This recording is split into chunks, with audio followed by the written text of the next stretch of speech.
So I've got it running again, not quite on the same stats, it's on 25%, but what I've done is I've rewired the motor to reduce the actual length of the wires, took a lot of the wires out and reconnected them so that they're actually like that. Yeah. It's a bit dodgy and really it needs a bit of solder, and I think, let me see if it will go down further. So that's 20%, 15%, 10%. Yeah, so I'm back down to 10%. That's what I was trying to aim for, 10% PWM. That's what we're getting. And you can see that it is actually not too bad.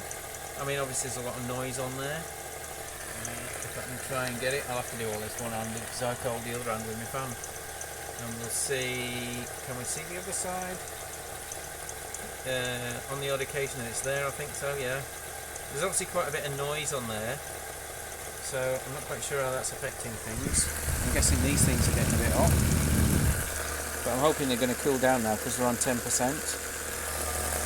It's obviously going pretty fast.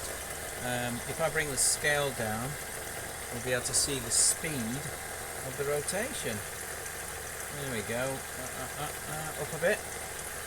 I just want to see the speed of rotation. There we go. So that's 20 milliseconds. And you can see, yeah, it's like roughly one rotation in 20 milliseconds. So that's 500 revs a second. Is that right? Or 50 revs a second? I think it's 50 revs a second, which is 3000 RPM. Is that right? Yeah, I think so. Something in that region. Not bad, isn't it? 3000 RPM for a test motor. Anyway, I'm going to stop there because I'm going to burn things.